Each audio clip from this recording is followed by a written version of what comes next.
Uma boa noite com as bênçãos do Senhor. Estamos começando o tema número 4 do Seminário do Apocalipse. Pois bem, agora nós vamos estudar as 7 cartas e os 7 selos do Apocalipse, por uma razão muito simples. Nas 7 cartas, o Senhor desdobra a história futura, desde o primeiro século até a segunda vinda de Cristo. E o que nos mostra ali?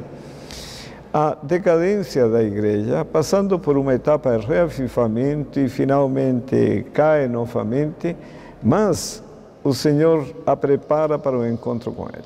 Nos 7 selos, apresenta de um outro ângulo o mesmo período histórico. Bom, terminada a carta à Laodiceia, agora no capítulo 4, versículo 1, diz: depois destas coisas, olhei, eis não somente uma porta aberta no céu, como também a primeira voz que ouvi, como de trombeta ao falar comigo, dizendo: sobe para aqui e te mostrarei o que deve acontecer depois destas coisas. Que coisas? Todo o relato da história da igreja ao longo das 7 cartas, desde Éfeso até Laodiceia, do século I até a vinda do Senhor Jesus Cristo. O que haveria depois da história da igreja? E aqui o Senhor vai mostrar. E todo o capítulo 4 mostra um cenário onde está o trono de Deus no céu. E no versículo 10 diz: os 24 anciãos prostrar-se-ão diante daquele que se encontra sentado no trono. Adorarão o que vive pelos séculos dos séculos e depositarão as suas coroas diante do trono, proclamando: tu és digno, Senhor e Deus nosso, de receber a glória, a honra e o poder, porque todas as coisas tu criastes. Sim, por causa da tua vontade vieram a existir e foram criadas. E no capítulo 5, verso 1, diz: vi na mão direita daquele que estava sentado no trono um livro escrito por dentro e por fora, de todo selado com 7 selos. Bom, é interessante aqui 2 aspectos muito importantes, sabem? Primeiro, vamos a Daniel, capítulo 7, versículo 9, diz: continuei olhando até que foram postos os tronos, e o ancião de dias se assentou. Sua veste era branca como a neve, e os cabelos da cabeça como a pura lã. O seu trono eram chamas de fogo, e suas rodas eram fogo ardente. E no verso 10, um rio de fogo manava e saía diante dele. Milhares de milhares o serviam, e miríades de miríades estavam diante dele. Milhões de milhões. Assentou-se o tribunal e se abriram os livros. Começa o julgamento, que antecede a vinda do Senhor Jesus Cristo. Isso está no capítulo 7, versículo 9 a 10 do livro de Daniel. Mas no capítulo 5 do Apocalipse, agora, está o encerramento do julgamento. E aí aparece esse livro, ou esse rolo, está selado com 7 selos, escrito por dentro e por fora, que estava nas mãos de Deus, que é o que está no capítulo 5, versículo 1, como foi lido anteriormente. Interessante os textos que se seguem. Vamos reler o versículo 1 agora. Vi na mão direita daquele que estava sentado no trono um livro escrito por dentro e por fora, de todo selado com 7 selos. Vi também um anjo forte que proclamava em grande voz: quem é digno de abrir o livro e de lhe desatar os selos? Ora, nem no céu, nem sobre a terra, nem debaixo da terra, ninguém podia abrir o livro, nem mesmo olhar para ele. E eu chorava muito, porque ninguém foi achado digno de abrir o livro, nem mesmo de olhar para ele. Por que João chorava? E em seguida, no verso 5, todavia um dos anciãos me disse: não chores, eis que o leão da tribo de Judá, a raiz de Davi, venceu para abrir o livro e os seus 7 selos. Então vi no meio do trono e dos 4 seres viventes e entre os anciãos de pé um cordeiro como tendo sido morto, que é o leão da tribo de Judá. Ele era o único digno de abrir o livro. E diz, verso 7, veio, pois, e tomou o livro da mão direita daquele que estava sentado no trono. E quando tomou o livro, os 4 seres viventes e os 24 anciãos prostraram-se diante do Cordeiro, Jesus Cristo, tendo cada um deles uma harpa e taças de ouro, cheias de incenso, que são as orações dos santos, e entoavam novo cântico, dizendo, digno és de tomar o livro e de abrir-lhe os 7 selos, porque fostes morto, e com o teu sangue compraste para Deus os que procedem de toda tribo, língua, povo e nação. E para o nosso Deus os constituíste reino e sacerdote, e reinarão sobre a terra. E aqui o verso 11 fecha a questão do cenário. Viu eu vi uma voz de muitos anjos ao redor do trono, dos seres viventes e dos anciãos, cujo número era de milhões e milhões e milhares de milhares. E em Daniel 7 diz milhares de milhares e milhares de milhares, que é exatamente a mesma coisa.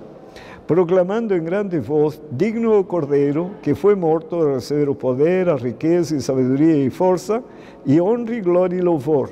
Então vi que toda criatura que há no céu e sobre a terra, debaixo da terra e sobre o mar, e tudo que neles há, estava dizendo, aquele que está sentado no trono e ao Cordeiro, seja o louvor e a honra e a glória e o domínio pelos séculos dos séculos.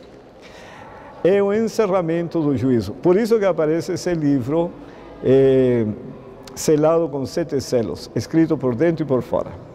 Bom, aí que está a importância de conhecer o Espírito e Profecia, porque nos explica detalhes que na Bíblia são difíceis de enxergar. Por exemplo, que livro é esse? Parábola de Jesus, página 294, está escrito, toda a sua vida lhes era uma reprovação do egoísmo, a vida de Cristo. E ao chegar à prova final, prova que significava obediência para a vida eterna ou desobediência para a morte eterna, rejeitaram o Santo de Israel. Ao ser-lhes pedido escolher entre Cristo e Barrabás, exclamaram, solta-nos Barrabás. E ao perguntar Pilatos, que farei então de Jesus? Gritaram, seja crucificado. Hei de crucificar o vosso rei? Interrogou Pilatos. E dos sacerdotes e maiorais veio a resposta, não temos rei senão o César. Ao lavar Pilato as mãos, dizendo, estou inocente do sangue deste justo, os sacerdotes uniram-se à turba ignorante, gritando exaltados, o seu sangue caia sobre nós e sobre nossos filhos. Desse modo, os guias judeus fizeram a escolha. E observem agora, sua decisão foi registrada no livro que João viu na mão daquele que estava sentado no trono, no livro que ninguém podia abrir. Essa decisão lhe será apresentada em todo o seu caráter reivindicativo, naquele dia em que o livro há de ser aberto pelo leão da tribo de Judá. O povo judeu acariciava a ideia de que eram os favoritos do céu e seriam sempre exaltados como igreja de Deus. Eram filhos de Abraão, declaravam, e o fundamento de sua prosperidade parecia-lhes tão firme que desafiavam terra e céu para desapossá-los de seus direitos. Por sua conduta infiel, porém, estavam se preparando para a condenação do céu e separação de Deus. Bom, em todo tribunal, em todo julgamento, existe um dia final em que sai a sentença. E é que está escrita no livro, selado com 7 selos, escrito por dentro e por fora. Por isso que João chorava, porque a esperança de todo cristão é finalmente receber a aprovação de Deus. Bom, a seguir vem a abertura dos 7 selos. E no capítulo 6, versículos 1 e 2, diz, vi quando o Cordeiro abriu um dos 7 selos, e ouvi um dos 4 seres viventes dizendo, como se fosse voz de trovão, vem. Esse é o versículo 1. E o que ele vê a continuação? Daí a continuação vê os mesmos períodos da igreja, representados pelas 7 cartas, mas agora com símbolos diferentes. que mostra aspectos diferentes dos mesmos períodos. O primeiro século, que tinha sido representado pela igreja de Éfeso, agora é representada por um cavalo branco, que representa pureza. Foi o período que a igreja foi perseguida pelos judeus. Do ano 100 ao ano 313, que foi representada pela carta a Esmirna, que significa aroma suave, um período de muitos mártires, muitos mortos por causa da palavra de Deus, agora é representado por um cavalo vermelho, que também a cor já representa sangue. E se estende até o ano 313, quando o imperador Constantino, imperador romano, se diz convertido ao cristianismo. Cessa a perseguição da igreja e agora, junto com Constantino, entram muitos pagãos na igreja e é introduzida a paganização e a idolatria. O livro Apocalipse diz que se estabelece o trono de Satanás na igreja e não saiu nunca mais. Todos os erros que existem hoje no cristianismo, se perdeu o sábado e entrou o domingo, o dia do sol, tá? Um dia de adoração dos pagãos. Entrou a ideia que as pessoas morrem e vão para o céu. Entrou a ideia do inferno, que não existe na Bíblia. A intercessão de santos. E a Bíblia fala claramente, como já estudamos, que o Senhor Jesus é nosso único intercessor, o nosso único mediador. Ninguém mais está entre Deus e os homens. E assim muitos outros erros. Esse período, que se estende aqui até 538, o tempo do imperador Justiniano, que nomeia o bispo de Roma como chefe de toda a igreja cristã do império, aí quando surge o primeiro papa. Esse período é representado por um cavalo preto, trevas espirituais. De 538 a 1517, que é a reforma de Lutero, o período tinha sido representado por Tiatira, que significa contrição, que é o período de que Lúcifer se utiliza a própria estrutura da igreja para perseguir os fiéis de Cristo, o período da chamada Santa Inquisição. Bom, agora é representado por um cavalo amarelo, uma igreja doentia. Da reforma, 1517 até 1755, 1º de novembro, que é o sinal da primeira vinda do Senhor Jesus Cristo, agora é representado esse período pelo quinto selo. Nas cartas foi representado pela igreja de Sardes, que significa o que permanece, sabe? E era uma igreja que começou a descobrir verdades, mas finalmente não prosseguiu nesse caminho. E de 1755, que é o primeiro sinal, até o fechamento da Porta da Graça, é o sexto selo, que envolve a igreja de Filadélfia e a igreja de Laodiceia. Primeiro um grande reavivamento e depois, no tempo de Laodiceia, nós temos aí uma igreja que não tem consciência da sua pobreza, miséria, infelicidade, cegueira, enfim, e assim por diante. É o período que se completam os 4 sinais da vinda do Senhor Jesus, o dia escuro, a noite escura, isso foi em 19 de maio de 1780, e 13 de novembro de 1833, a grande chuva de estrelas, que seria o 4º sinal. Nesse período também se cumprem os 2 grandes períodos proféticos, os 1260 anos de domínio da Igreja Romana, que começa em 538 com o decreto de Justiniano e vai até 1798, quando Pio VI é levado para o cativeiro e a Igreja fica sem Papa visível por 131 anos, até que Mussolini, em 1929, restabelece os poderes da Igreja. E por último, a grande profecia dos 2300 anos, que começa em 457 a.C.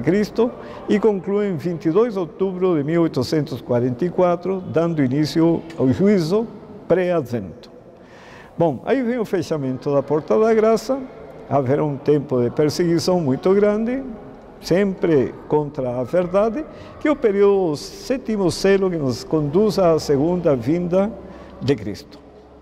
Então, no primeiro selo, que foi representado por Éfeso, o primeiro século, Apocalipse 6:2 diz: vi então e eis um cavalo branco, e o seu cavaleiro com um arco, e foi-lhe dado uma coroa, e ele saiu vencendo e para vencer. Uma igreja vitoriosa.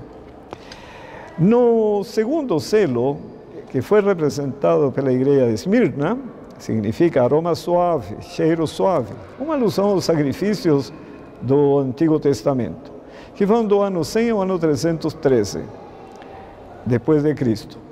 E em Apocalipse 6:4 nos fala a respeito desse selo representado por um cavalo vermelho. Muitos mártires morreram por causa da verdade. E diz, e saiu outro cavalo vermelho, e o seu cavaleiro foi-lhe dado tirar a paz da terra, para que os homens se matassem uns aos outros. Também lhe foi dado uma grande espada. Um período de mortes por causa do Evangelho. O terceiro selo, que tinha sido representado pela carta de Pérgamo, elevação, quando se perde a espiritualidade da igreja e entra o formalismo, a pompa, vai de 313 a 538 depois de Cristo. Apocalipse 6, versículos 5 a 6 diz, então vi e eis um cavalo preto, trevas espirituais, e o seu cavaleiro com uma balança na mão. E eu vi uma como que voz no meio dos 4 seres viventes, dizendo, uma medida de trigo por 1 denário, 3 medidas de cevada por 1 denário, e não danifiqueis o azeite e o vinho. Um período de grande escassez da palavra de Deus, que 1 denário era o salário de um dia, e uma medida de trigo e a cevada, símbolos do alimento espiritual da palavra. Nesse período, os símbolos do Espírito Santo, que seria o azeite, e do sangue de Cristo, o vinho, não foram danificados como isso aqui, sabe? Eles se mantiveram apesar de todas as trevas espirituais. No quarto selo agora, em Apocalipse 6, versículos 7 e 8, é o período que vai de 538 a 1517 depois de Cristo, representado por Teatira, que significa contrição. É um período assim de grande sofrimento, porque houve muitos mártires. Os historiadores falam de 6 milhões a 50 milhões. A maioria fala em torno de 20 milhões de pessoas que foram mortas no período da Inquisição pela Igreja Romana.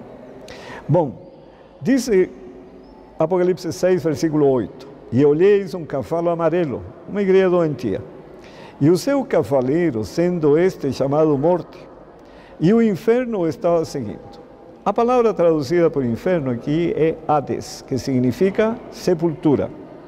E foi-lhe dada autoridade sobre a 4ª parte da terra, para matar a espada, pela fome da palavra de Deus, espada de morte mesmo, pela fome da palavra de Deus, e com a mortandade e por meio das feras da terra.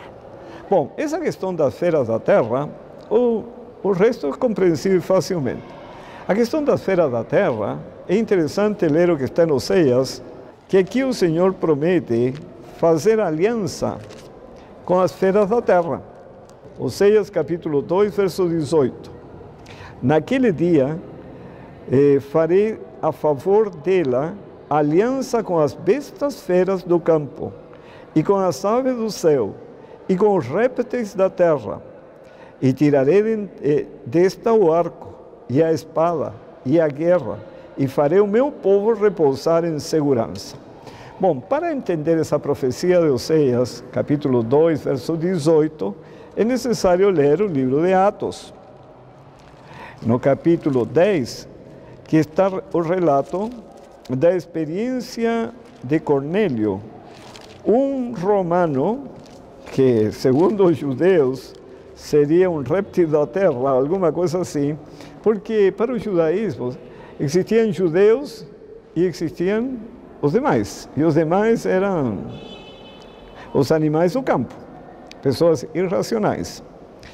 E aqui na Atos 10, no versículo 1, diz, morava em Cesareia um homem de nome Cornélio, centurião da corte chamada italiana. E observe a característica deste homem.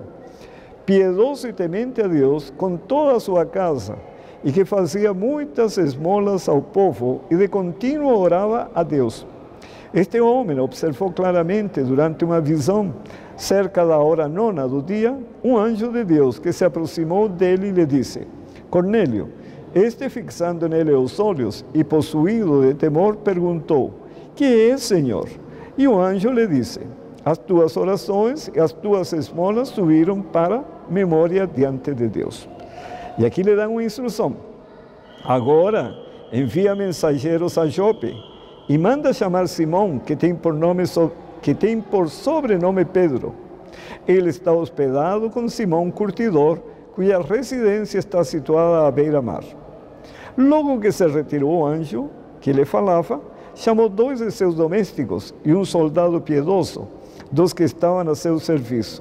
E, havendo-lhes contado tudo, enviou-os a Jope. No dia seguinte, indo eles de caminho, e estando já perto da cidade, subiu Pedro ao eirado por volta da hora sexta, a fim de orar.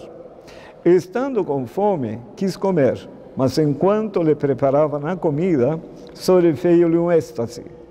Então viu o céu aberto e descendo um objeto, como se fosse um grande lençol, o qual era baixado à terra, pelas 4 pontas, contendo toda sorte de quadrúpedes, répteis da terra e aves do céu, que é a visão de Oséias.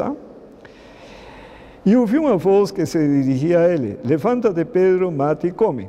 Mas Pedro replicou: De modo nenhum, Senhor, porque jamais comi coisa alguma comum imunda. Isso se repete por 2ª vez.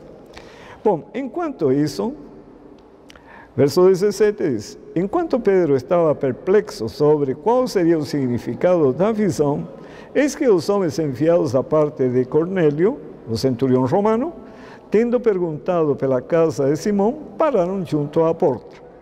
E, chamando, indagavam se estava ali hospedado Simão por sobrenome Pedro.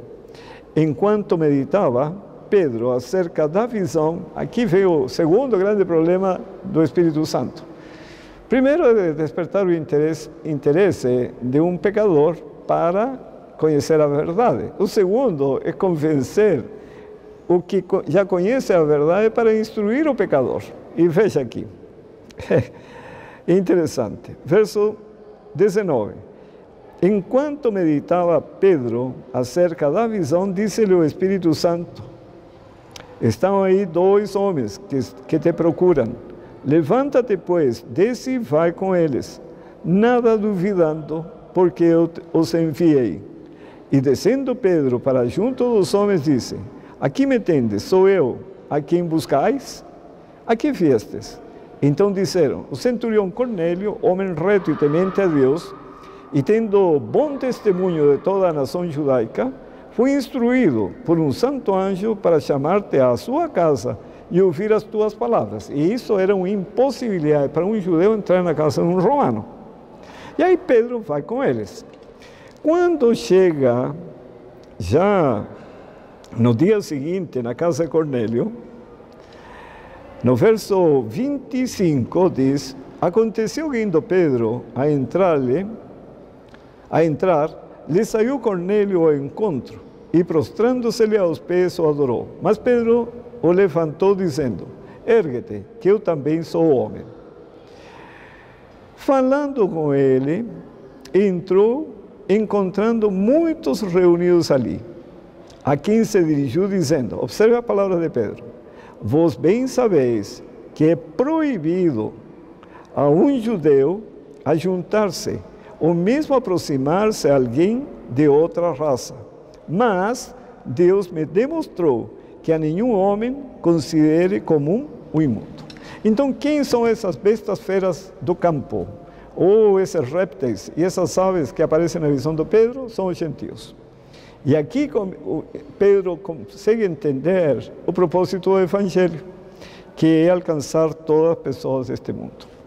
Bom, aí vem o 5º selo, e aqui temos mais um problema a resolver, que foi representado pela igreja de Sardes, que significa o que permanece. No período da Reforma, eles voltaram atrás, esqueceram muito o conhecimento que os reformadores alcançaram, mas houve os que permaneceram.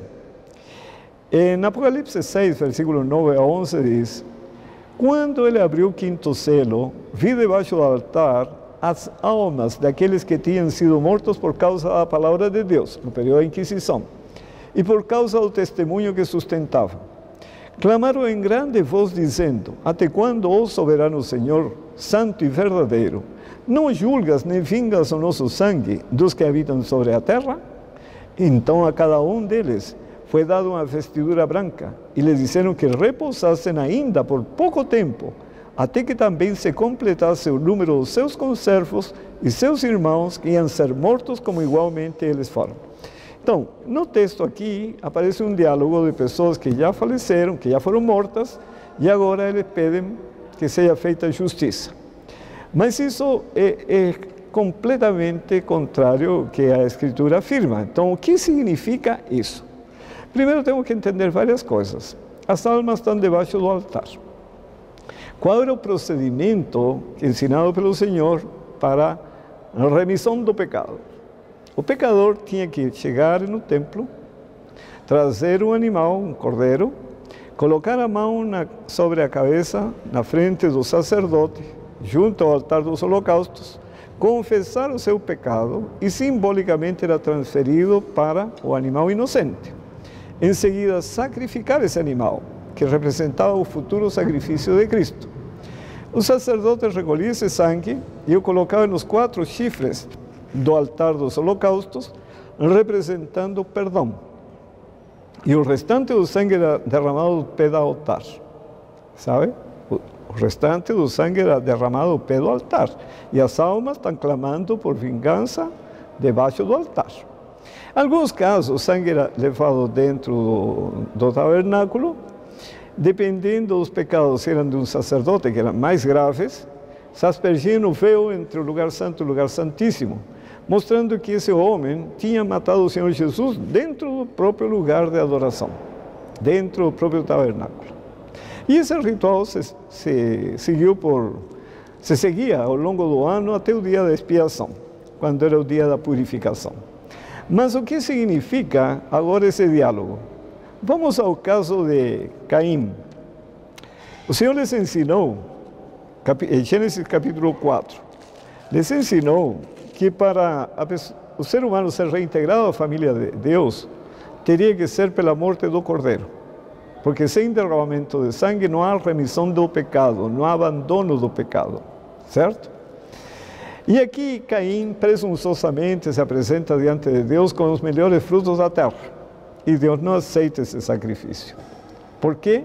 Porque sem derramamento de sangue não há remissão do pecado. Não há como o ser humano abandonar o pecado. Abel, pela fé, apresenta o sacrifício um cordeiro e o Senhor aceita. E Caim ficou furioso com isso, com maus pensamentos e maus sentimentos. Antes que ele cometesse o assassínio do irmão, o Senhor vai conversar com ele. E na primeira parte do diálogo, versículo 6, capítulo 4, então lhe disse o Senhor: por que andas irado? E por que descaiu o teu semblante? Se procederes bem, não é certo que serás aceito? Certo? Se todavia procederes mal, eis que o pecado jaz à porta. O seu desejo será contra ti, mas a ti cumpre dominá-lo. E aí tem que se revestir de toda a armadura de Deus para poder dominar o pecado. Mas veja a seguir. Apesar disso, ele continuou com seus maus pensamentos e mata o irmão. E aqui o Senhor vai conversar com ele, dando-lhe uma oportunidade para arrepender-se e pedir perdão. De que maneira? O Senhor lhe faz uma pergunta. Versículo 9. Disse o Senhor a Caim: onde está Abel, teu irmão? Deus sabia onde estava. Sabia que já estava morto. Deus é omnisciente, omnipresente, omnipotente. E diz aqui, Caim responde, diz: não sei. Tá? Ele respondeu: não sei. Acaso sou eu tutor do meu irmão? E no versículo 10, observa que fala Deus. E disse Deus: que fizeste? A voz do sangue de teu irmão clama da terra a mim. Deus não estava que o sangue está clamando. Deus está dizendo, eu vi o que você fez, Caim, sabe? E eu te estou dando a oportunidade de você reconhecer o crime, se arrepender, pedir perdão para ser perdoado. Mas Caim não fez isso. Entenderam o que significa as almas debaixo do altar, clamando por vingança? Tem mais um segundo exemplo. Abacuque, capítulo 2, versículo 11 e 12. Mas vamos começar um versículo antes. Versículo 9, vou começar. 9 ou 12.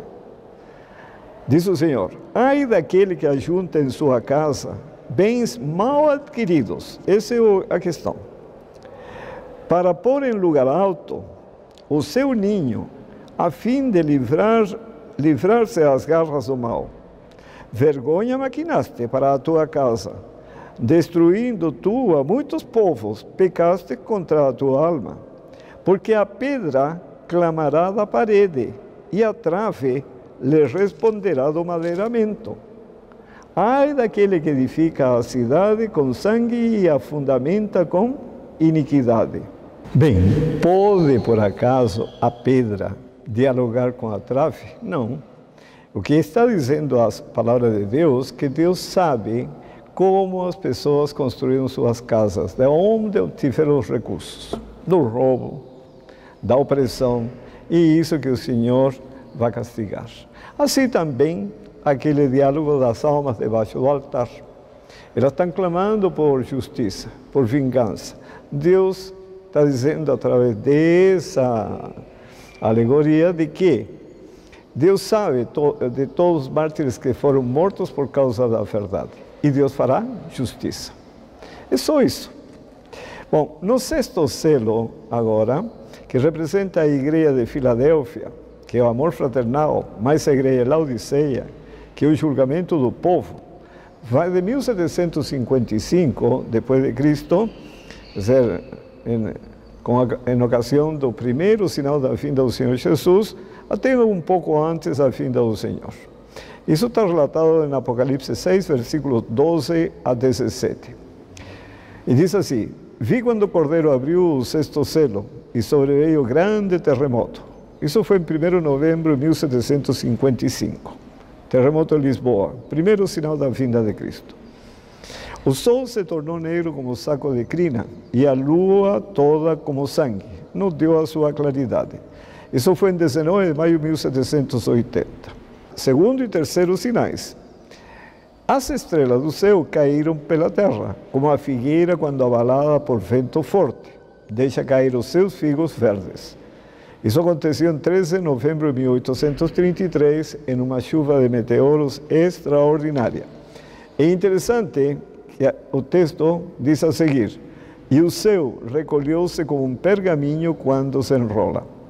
Então todos os montes e ilhas foram movidos do seu lugar. Os reis da terra, os grandes, os comandantes, os ricos, os poderosos, e todo escravo e todo livre, se esconderam nas cavernas e nos penhascos dos montes, e disseram aos montes e aos rochedos, caí sobre nós e escondei-nos da face daquele que se assenta no trono e da ira do Cordeiro.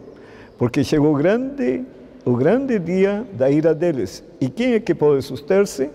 A resposta está em Apocalipse 7, os que forem selados. Pois bem, aqui é interessante que nessa sequência de eventos, depois dos sinais, o céu recolheu-se com um pergaminho quando se enrola. E aí é importante conhecer o Espírito de Profecia, os escritos de Ellen White, porque Deus a inspirou para ser sua mensageira, para nos auxiliar justamente a entender textos que na Bíblia são difíceis de saber o significado, porque não dá detalhes. E aqui, esse escrito de Ellen White dá os detalhes. Veja o que diz o grande conflito, página 334. Assim se mostrou o último dos sinais de sua vinda, relativamente aos quais Jesus declarou a seus discípulos, quando virdes todas estas coisas, sabeis que está próximo às portas. E cita Mateus 24, 33.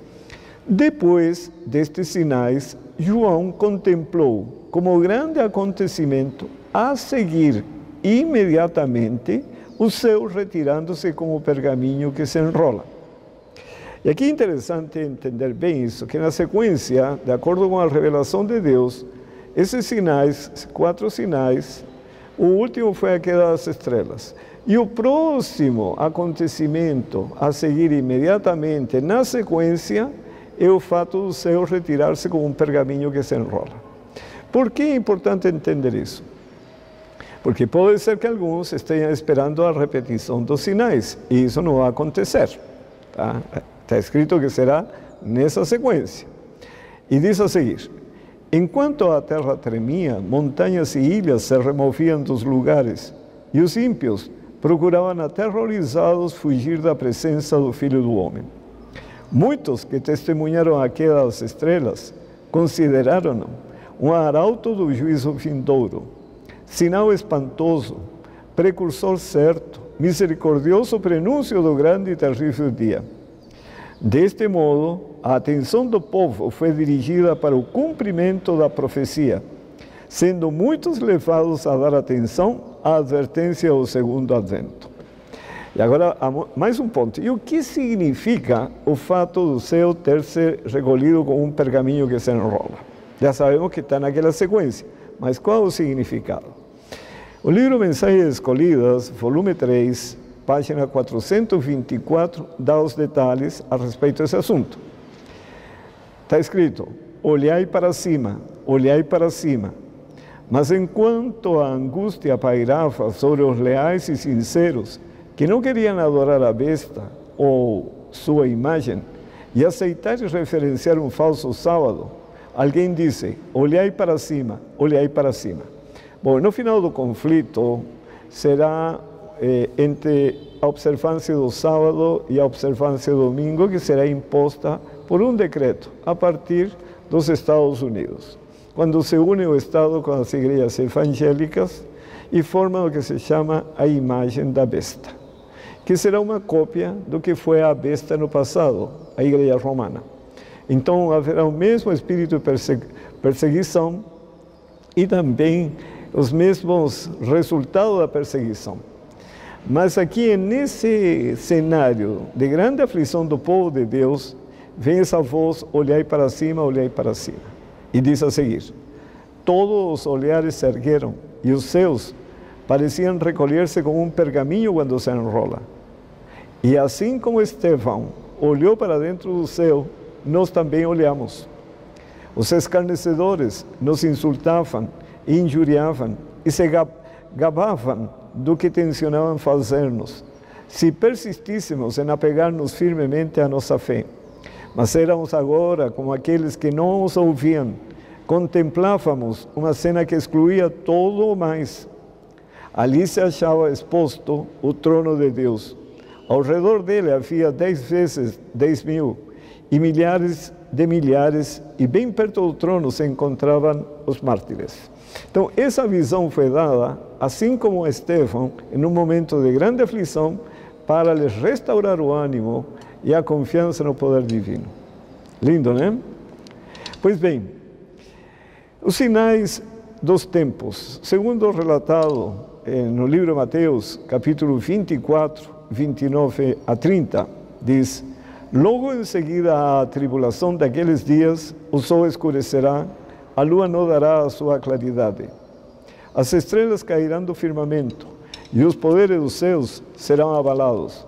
Então aparecerá no céu o sinal do Filho do Homem. Todos os povos da terra se lamentarão e verão o Filho do Homem vindo sobre as nuvens dos céus com poder e muita glória. Essa foi a linguagem do apóstolo Mateus a colocar os eventos nessa sequência. E estas mesmas palavras encontramos no Antigo Testamento. As profecias já indicavam desses sinais. Por exemplo, em Joel capítulo 2, versículo 30 a 31, diz: mostrarei prodígios no céu e na terra, sangue, fogo e colunas de fumo. O sol se converterá em trevas e a lua em sangue, antes que venha o grande e terrível dia do Senhor. No mesmo livro, capítulo 3, verso 15, diz: o sol e a lua se ennegrecerão, e as estrelas retirarão o seu resplandor. Em Isaías, capítulo 13, verso 10, diz: porque as estrelas dos céus e os astros não deixarão brilhar a sua luz. O sol se escurecerá ao nascer, e a lua não fará resplandecer a sua luz. E Amós, capítulo 8, verso 9, farei que o sol se ponha ao meio-dia, e a terra se entenebreça em dia de luz. Mas, como foi dito no Apocalipse, no capítulo 6, verso 12, e sobreveio grande terremoto, o sol se tornou negro como saco de crina, a lua toda como sangue, as estrelas do céu caíram pela terra. E assim é dada a sequência. Esses acontecimentos já são fatos históricos, porque o grande terremoto de Lisboa, que é considerado o primeiro sinal da vinda de Cristo, foi 1º de novembro de 1755. E foi tão grande a mortandade, que atingiu Portugal, norte da África, e uma região bastante extensa, e morreram muitas pessoas, ao ponto de, o 1º de novembro, ter sido declarado o Dia dos Mortos. O escurecimento do sol foi 19 de maio de 1780. A lua tornou-se como sangue, ou não deu sua claridade, na noite do mesmo dia. E a chuva de estrelas, 13 de novembro de 1833. E observem essa imagem da época, um dia assim ensolarado, os animais pastando, e de repente uma escuridão, e que os obrigou a retornar para a estrebaria. E imaginem essa outra figura, na chuva de estrelas, todo o povo alarmado, observando esse espetáculo que é tão extraordinário. E nessa outra figura você vê o cavalo apavorado, vendo caindo o céu em torrentes sobre a terra. Deve ter sido algo surpreendente. E os relatos da época são mais impressionantes ainda, porque as pessoas que participaram, estiveram presentes nesses eventos. Por exemplo, em um comentário do presidente Dwight, que está na coleção histórica de Connecticut, diz assim: o dia 19 de maio de 1780 foi um dia notavelmente escuro. Acenderam-se luzes em muitas casas. Os pássaros deixaram de cantar e desapareceram. As aves retiraram-se para seus poleiros. Todos acreditavam que havia chegado o dia do juízo. A Câmara de Connecticut, nos Estados Unidos, teve que suspender a sessão e em Hartford, impossibilitada de tratar de seus negócios. O dicionário da Webster, edição 1869, que é um dicionário norte-americano, diz assim: em alguns lugares foi impossível, durante várias horas, lerem-se ao ar livre simples caracteres impressos. Os pássaros entoavam as suas canções noturnas, desapareciam e ficavam silenciosos. As aves domésticas buscavam os seus poleiros e o gado estrebaria. Nas casas acendiam-se as luzes. O escurecimento começou por volta das 10 horas da manhã e durou até a meia-noite. A verdadeira causa deste notável fenômeno é desconhecida.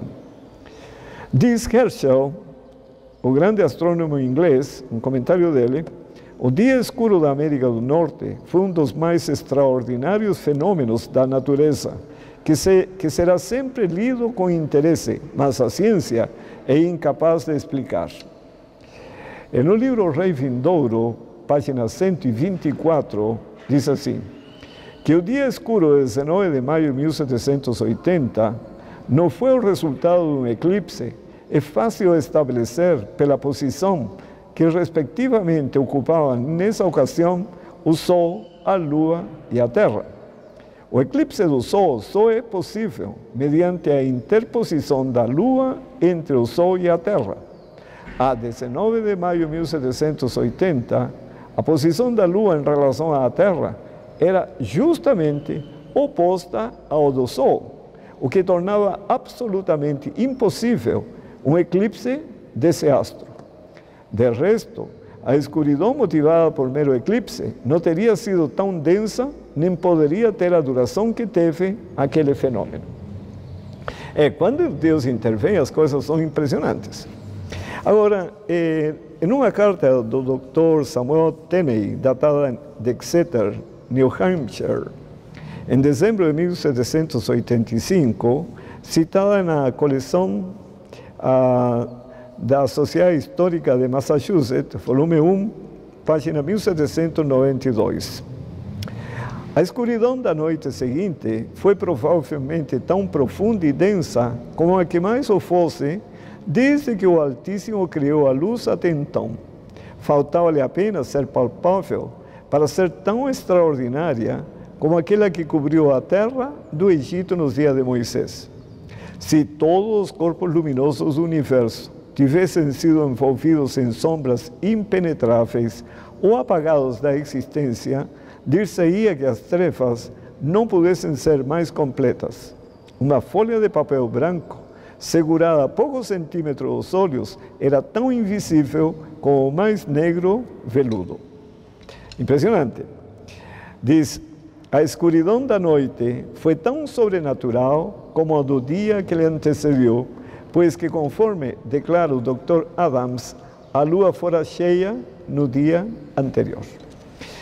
Agora, um outro registro histórico a respeito da chuva de estrelas diz, escrevendo sobre esse memorável acontecimento, afamado astrônomo e meteorologista, professor Denison Olmsted, da Universidade de Yale, disse, os que tiveram a oportunidade de testemunhar a exibição de estrelas cadentes na madrugada de 13 de novembro de 1833, viram provavelmente a maior demonstração de fogos celestes que já houve desde a criação do mundo, ou pelo menos nos anais compreendidos nas páginas da história. A extensão da chuva foi tal que cobriu parte considerável da superfície terrestre, desde o centro do Atlântico, a leste, até o Pacífico, a oeste, e desde a costa norte da América do Sul até as longínquas regiões das possessões britânicas do norte. O espetáculo foi visível, apresentando por toda parte quase o mesmo aspecto. E no artigo Meteoros da Enciclopédia Americana, tem um breve comentário. A exibição foi especialmente brilhante no Niágara, e, por certo, jamais se presenciou espetáculo tão terrível, grandioso e sublime como aquele do firmamento caindo em torrentes inflamadas sobre a rugidora catarata. Em um outro documento, um jornal, Iowa State Register, do dia 12 de junho de 1889, vejam que isso aconteceu em 1883, quer dizer, muitos anos depois. Sobre uma declaração de que os modernos fogos de artifício superam essa grandiosa exibição de estrelas cadentes, o Sr. Clarkson, pai dos antigos redatores do jornal, de que a citação é feita, e ele mesmo redator agricultural da referida folha, disse: a terrível grandeza do espetáculo na noite de 13 de novembro de 1833, que fez temerem o mais vigoroso coração e o mais ousado incrédulo, jamais poderá ser comparada com os mais brilhantes fogos de artifícios. Os que presenciaram a assim chamada chuva de meteoros contemplaram a mais grandiosa cena presenciada por homens até o dia de que fala São Pedro, quando os céus em fogo se desfarão e os elementos ardendo se queimarão. O redator agrícola do registro estava fora, sozinho, com uma parelha de animais e com pesada carga durante toda a noite daquela ocasião inolvidável. Ele não poderá admitir agora que fogos de artifício humanos sejam superiores ao mais grandioso e sublime espetáculo até então ou desde então contemplado pelo homem. E observem o comentário final. Os fogos de artifício não se assemelham mais a esse maravilhoso fenômeno do que o vagalume ao Sol. Veja a comparação que ele fez, a grandiosidade desse evento. Agora, Frederico Douglass, em seu livro My Bondage and My Freedom, ele diz: presenciei em pessoa essa cena deslumbrante e fiquei possuído de pânico. Os ares pareciam fervilhar de mensageiros divinos a descerem à terra. Anunciava-se a madrugada quando observei esse espetáculo sublime. Naquele instante, não pude resistir à impressão de que fosse o prenúncio da vinda do Filho do Homem. E em meu espírito estava preparado para saudá-lo como meu amigo e libertador. Maravilhoso. Tinha lido a Lures que as estrelas deviam cair do céu, e elas estavam efetivamente caindo. E aqui um comentário adicional diz: uma única estrela apareceu aos sábios e conduziu-os ao Salvador no primeiro advento. Milhares de estrelas anunciaram a proximidade de seu segundo advento. Nota-se que os sinais produziram a impressão de que Deus propusera exercessem que o dia do juízo, a vinda de Cristo e o fim do mundo estão às portas. Por quê? Porque muitos homens, agora em diversos lugares, começaram a proclamar a mensagem da segunda vinda de Cristo.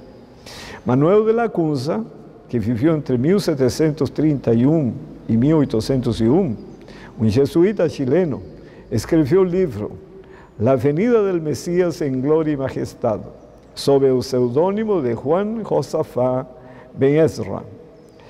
Edward Irving, que viveu em 1792 a 1834, ministro escocês em Londres, foi um dos maiores baluartes que pregou na Inglaterra e Escócia no início do século XIX. A iminência do segundo advento de Cristo. Ele traduziu o livro de Lacunza para o inglês. Joseph Wolff viveu 1795 a 1862, filho de um rabi judeu, alemão, imigrando para a Inglaterra, tornou-se anglicano e passou a aguardar e anunciar a segunda vinda de Cristo para 1847. Viajou extensivamente pela África, Ásia e também pela América. Wolff é conhecido como o missionário a todo o mundo. Agora, nos Estados Unidos, o movimento do segundo advento criou vulto e tomou forma mais significativa. William Davis, pastor presbiteriano da Carolina do Sul, em 1811, calculou o fim das profecias dos 2.300 anos e dos 1.260 anos para 1847. É interessante que eles, em seu afã para entender as profecias, foram se aproximando à data correta, mas não ao evento. Aí que eles erraram. Mas isso ajudou muito para o desenvolvimento do conhecimento do livro de Daniel e Apocalipse. Joshua Wilson, de Cincinnati, e Alexander Campbell, no mesmo período de Davis, ensinava a purificação do santuário e os 2.300 dias da profecia de Daniel. Samuel McCorker, do Tennessee, em 1830, passou a crer na vinda literal de Cristo para 1847. Guilherme Miller, que viveu de 1782 a 1849. De 1816 a 1818, dedicou-se intensamente ao estudo e à meditação da Bíblia. Tão surpreendentes foram as conclusões obtidas que Miller pensou que ninguém concordaria com ele quanto ao fato que, em cerca de 25 anos, Cristo viria outra vez. Depois de reexaminar seus estudos e convencido de suas conclusões anteriores, escreveu a sua confissão de fé no dia 22 de setembro de 1822. Finalmente, no dia 14 de agosto de 1831, um domingo na Igreja Batista de Dresden, nos Estados Unidos, Guilherme Miller prega seu primeiro sermão baseado em Daniel capítulos 7 e 8, marcando o início do grande despertamento do segundo advento de Cristo na América, culminando com o não menos grande desapontamento do dia 22 de outubro de 1844, quando o tão esperado acontecimento não ocorreu, a segunda vinda de Cristo em poder e grande glória. E assim foi a história desse despertamento na América, que os conduziu a esse grande desapontamento, mas que deu início agora a um conhecimento, a desvendar um conhecimento que nos mostra, para os dias atuais, a iminente vinda do Senhor Jesus. Bom, o sétimo selo, que está relatado no Apocalipse 8, versículos 1 e 2, quando o Cordeiro abriu o sétimo selo, houve silêncio no céu, cerca de meia hora. Então vi os 7 anjos que se acham em pé diante de Deus e lhe foram dadas 7 trombetas. Interessante que em todo este processo, quando os anjos tocam as trombetas, estavam anunciando juízos também. E esses juízos são as últimas mensagens de misericórdia de Deus para salvar o mundo. Porque hoje o ser humano correndo não para ouvir e entender a palavra de Deus. Mas nos juízos, Deus espera que alguns se voltem para o Senhor e sejam salvos. E a seguir vão as taças da ira, que é a destruição final do planeta. Mas quando nós pensamos na destruição final do planeta, realmente é para temer e tremer, certo? Mas por isso que é importante as promessas de Deus. Existem muitas promessas dos cuidados de Deus e a experiência de andar com Deus agora, para que quando cheguem esses dias, nós possamos permanecer em calma. Veja, em Mateus capítulo 24, eu já li o texto anteriormente, mas não fiz esse comentário. Mateus 24 nos fala dos sinais da vinda de Cristo, do versículo 29 até o versículo 31, que já fala da vinda de Cristo. E diz aqui, verso 29, logo em seguida a tribulação daqueles dias, aquele período de 1260 anos, de domínio da Igreja Romana, o sol escurecerá, a lua não dará a sua claridade, as estrelas cairão do firmamento, e os poderes do céu serão abalados. Então aparecerá no céu o sinal do Filho do Homem, todos os povos da terra se lamentarão e verão o Filho do Homem vindo sobre as nuvens do céu, com poder e muita glória. E ele enviará os seus anjos com grande clangor de trombeta, os quais reunirão os seus escolhidos dos 4 ventos de uma a outra extremidade dos céus, quer dizer, todos os cantos da terra. Mas aqui é interessante, quando fala logo em seguida a tribulação daqueles dias, quer dizer, deveria ser logo após 1798, que termina esse período dos 1260 anos. O sol escurecerá e a lua não dará a sua claridade. Mas isso aconteceu em 1780, quer dizer, 18 anos antes do término desse período profético de 1260 anos, que finda em 1798. Então, como se entende isso? Como se concilia isso? Simples. Porque no versículo 22, antes disso, porque será tão terrível a perseguição, sabe? A Bíblia é clara, vão haver mártires, já estudamos no tema anterior, vão ser mortos muitas pessoas por causa da verdade, muitos irão para os cárceres, haverá fome, sede para o povo de Deus, cansaço, e esse tempo será terrível e tenebroso. Por isso que no verso 22 diz, não tivessem naqueles dias sido abreviados, ninguém seria salvo, mas por causa dos escolhidos, tais dias serão abreviados.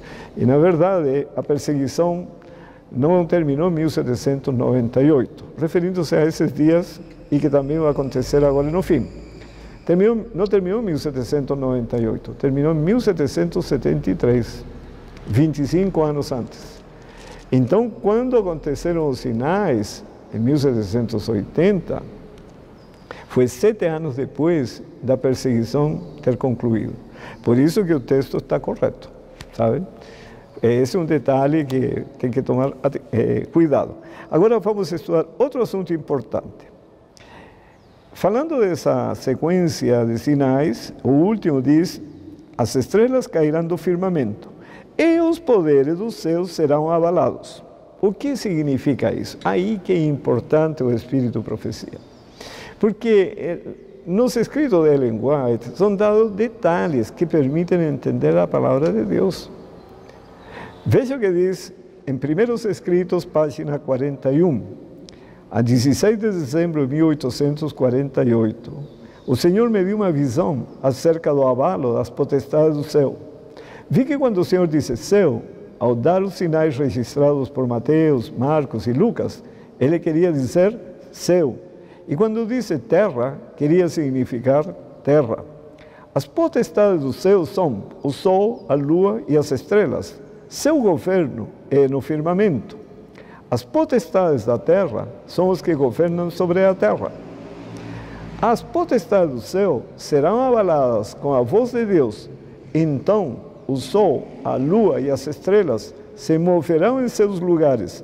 Não passarão, mas serão abaladas pela voz de Deus. Isso na vinda do Senhor Jesus Cristo.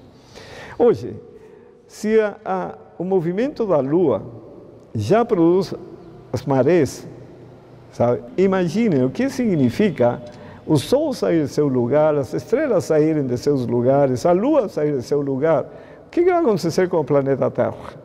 É o que fala o profeta Isaías, que diz que vai cambalear como um ébrio e tudo vai cair por terra. Assim é o dia da vinda do Senhor Jesus.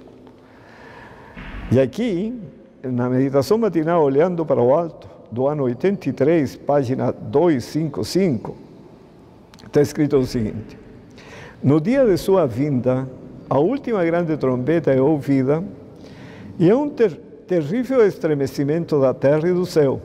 A terra inteira, das mais elevadas montanhas às mais profundas minas, ouvirá.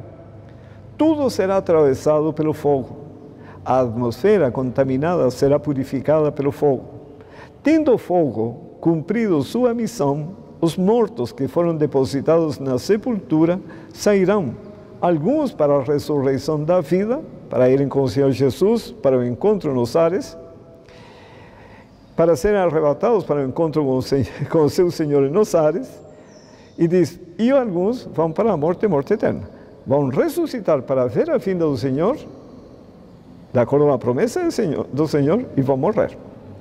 Todos os justos são poupados das chamas, podem caminhar através do fogo. E observem, e aqui dá um exemplo, como Sadraque, Mesaque e Abednego, os 3 amigos de Daniel que foram colocados na fornalha, caminharam no meio da fornalha 7 vezes mais aquecida do que o era normalmente.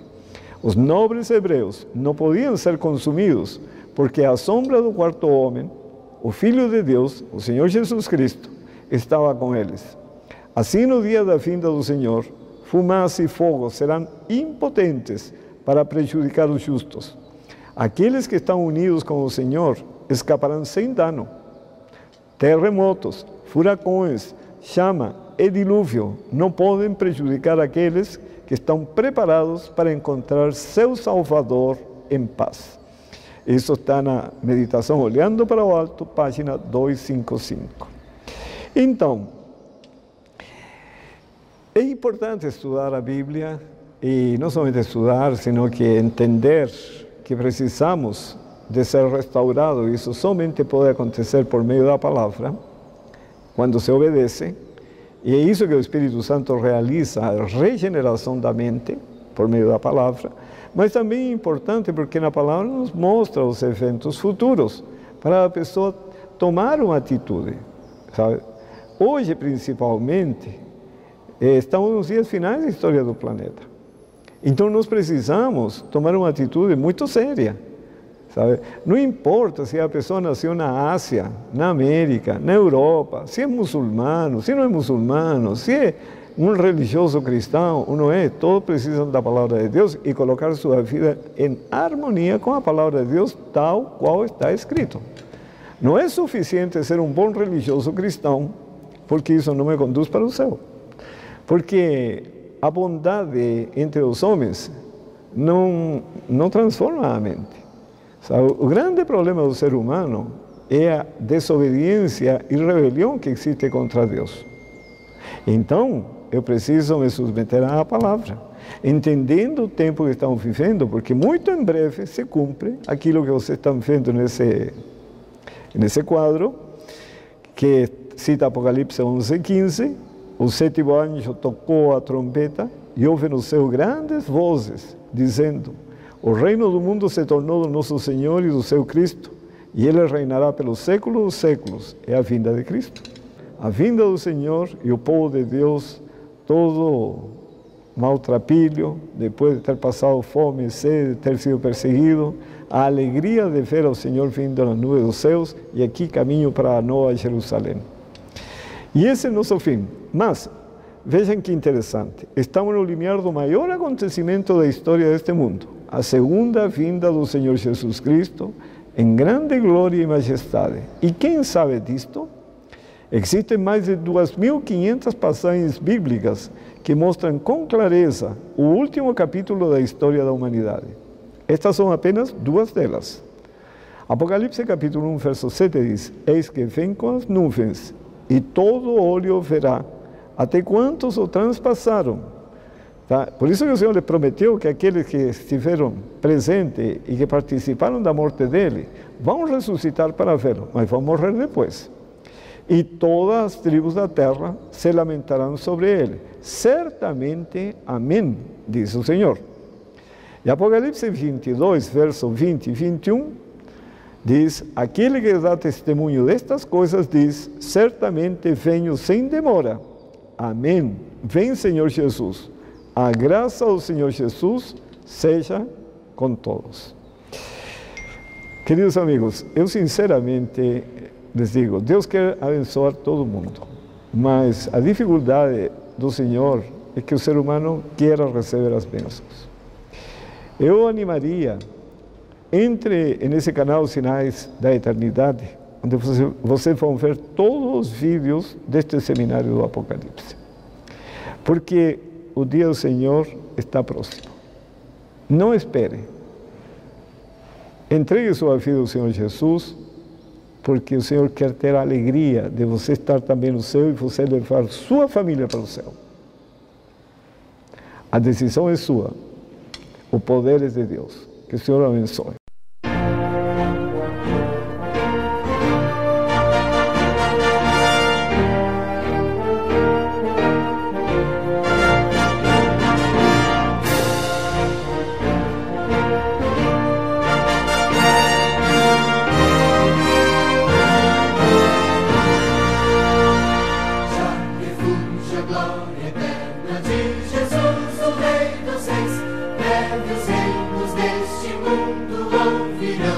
Suas leis, os sinais da sua vinda mais se mostram cada vez, vencendo, vem Jesus.